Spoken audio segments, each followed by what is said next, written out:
مرحبا أهلا النوادي.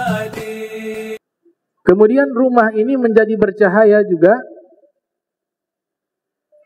apabila kita memasang foto-foto para aulia.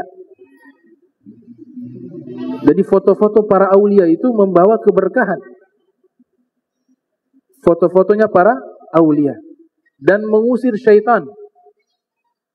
Jadi syaitan diusir dengan adanya foto para wali. Dari mana bisa dinyatakan demikian? Dari hadis Rasul. Rasul sallallahu alaihi wasallam bersabda, "Inna syaitana la yafruq min dhilli Umar." Sesungguhnya syaitan itu lari dari bayangannya Umar.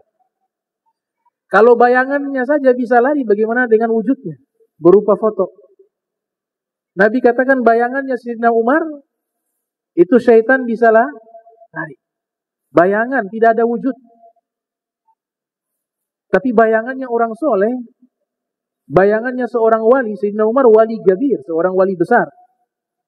Seluruh para aulia diberikan kemuliaan yang sama.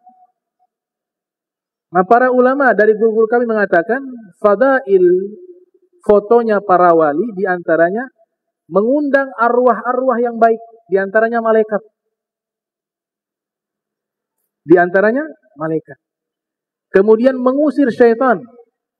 Karena bayangannya Sayyidina Umar, seorang wali besar, sahabat Nabi, bayangannya yang tidak ada wujud bisa membuat syaitan lari. Bagaimana foto yang jelas wujudnya? Dan ini kisah terjadi. Ada orang-orang pilihan Allah Ta'ala berikan mereka bisa melihat. Bisa melihat rumah ini bercahaya, rumah ini gelap. Cahaya pertama Al-Quran dan ibadah. Cahaya kedua di rumah kita, kita memajang foto-fotonya para aulia. Para aulia. Dulu ada satu zaman, nah fotonya kaum solihin itu mengusir syaitan, mengundang arwah-arwah yang baik, malaikat, dengan foto-foto yang baik, apalagi fotonya orang-orang soleh itu mengundang. Itu terjadi di rumahnya Habib Soleh Tanggul. Ini kisah saya percaya, saya yakini, karena yang mengisahkan adalah guru kami Al-Habib Ali bin Abdurrahman As-Saghaf, Bukit Duri. Di Tebet, ayahnya Bukit Duri, Al-Habib Abdurrahman bin Ahmad As-Saghaf, ulama besar di Jakarta. Dan beliau ketemu dengan masa-masa tersebut. Beliau kisahkan dulu guru tua Al-Habib Idrus bin Salim Al-Jufri, pendiri Al-Khairat, berziarah ke rumahnya Habib Soleh Tanggul di Jember. Tanggul itu di Jember. Ketika Habib Idrus datang bertamu di rumahnya Habib Soleh Tanggul, Habib Idrus masuk duduk bercerita, sedang ngobrol dengan Habib Soleh Tanggul. Di rumahnya Habib Soleh Tanggul itu banyak foto-foto para aulia. Sudah ada foto zaman itu. Mungkin warnanya hitam putih atau sudah warna, wallahu alam. Tapi sudah ada foto. Guru tua ketika datang ke rumah Habib Soleh Tanggul berziarah kepada beliau, di tengah-tengah obrolan tiba-tiba foto itu bergetar. Fotonya para aulia itu bergetar. Tamu-tamu yang ada waktu itu lari semua. Ketakutan. Tapi Habib Idrus tidak. Habib Soleh Tanggul tidak. Yang lari tamu-tamu murid-muridnya. Orang-orang awam lari semuanya. Terlepas dari paku itu foto. Di atas kepala Habib Soleh Tanggul, Habib Idrus, itu foto berputar-putar ya. Kemudian kembali lagi masuk ke tempatnya.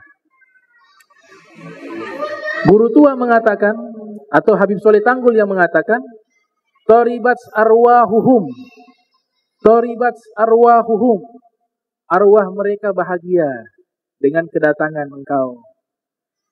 Arwah mereka menyambut kedatangan engkau. Nah, kita orang awam nggak sampai ke situ. Ada saksi matanya. Ada saksi matanya. Ada pepatah mengatakan, man ta'allaq bi ahli sir yabdu lakasir. Orang yang punya ikatan rohani dengan para wali, walaupun bukan dia seorang wali, karena dia cinta dengan wali tersebut, akan muncul tuh hal-hal yang luar biasa, rahasia-rahasia yang tidak terduga. Semuanya kuasanya Allah Subhanahu wa ta'ala.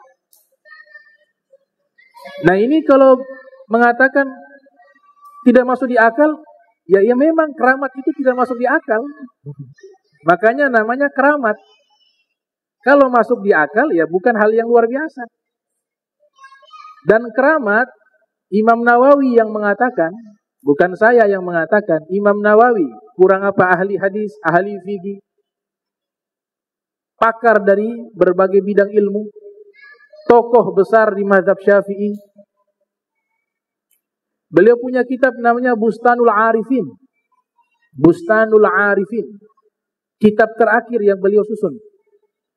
Beliau mengatakan bahwa yang tidak percaya adanya keramat, maka dia telah mengingkari firman Allah di dalam Al-Quran. Yang tidak percaya adanya keramat, secara tidak sadar, dia telah mengingkari firman Allah. Kenapa demikian? Karena di dalam Al-Quran Allah ceritakan keramat para wali. Ashabul Kahfi. Bukan nabi mereka. Bukan rasul mereka. Tapi tidurnya 300 tahun lebih. Masuk di akal tidak? Tidak masuk di akal. Oh, keramat namanya. Sayyidah Maryam. Sayyidah Maryam bukan nabi, bukan rasul. Di mihrab tempat ibadahnya dikunci dari luar. Nabi Zakaria bawa makanan. Masuk ke dalam, sudah ada makanan di dalam. Dari mana ini makanan? Dari sisi Allah. Tidak masuk di akal. Nabi Zakaria awalnya mengatakan juga, kok ada makanan di dalam? Pintu di luar dikunci. Ibnu Katsir mengatakan buah yang ada juga aneh.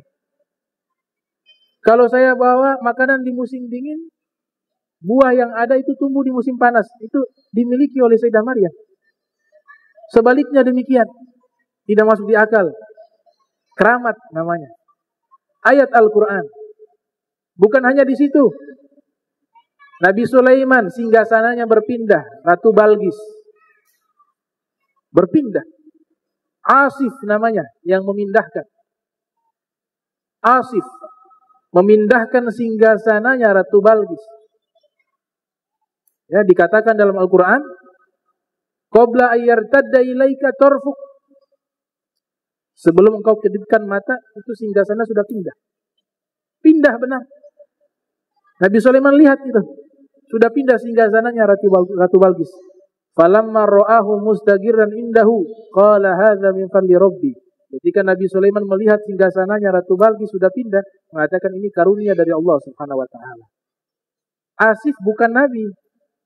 Asif bukan rasul, tapi seorang wali min auliyaillah. Jadi kalau mengingkari keramat, tidak percaya, dia sudah mengingkari ayat Al-Quran. Itu. Ini terjadi. Kayaknya foto-foto para ulama, dia mengusir syaitan. Sebaliknya, foto-foto yang gambar wanita telanjang, foto-foto yang tidak baik, dia mengundang arwah yang buruk. Apa arwah yang buruk? Syaitan. Makanya rumahnya, suasananya beda.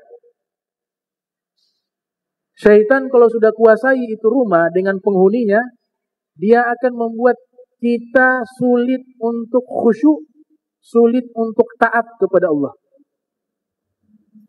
Dia membuat kita lupa kepada Allah. Istahwaza alaihimus syaitanu fa'ansahum zikrallah. Ulaika hizbus syaitan. Ala inna hizbas syaitan humul khashirun. Allah Ta'ala berfirman dalam Al-Quran, kalau syaitan sudah kuasai, dia membuat kalian lupa kepada Allah.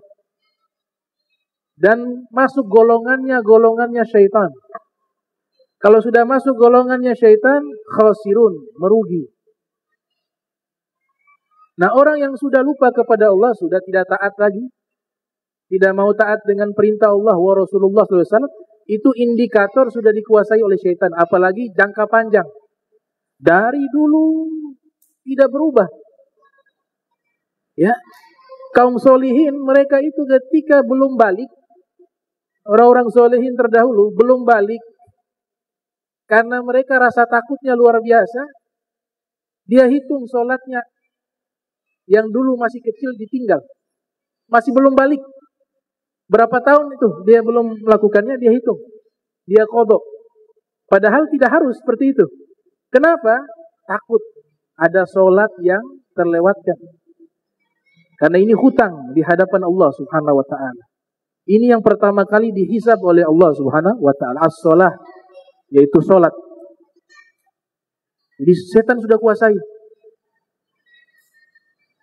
Allah Ta'ala berfirman, وَمَنْ أَعْرَدَ عَنْ ذِكْرِ فَإِنَّ لَهُ مَعِيشَةً ضَنْكًا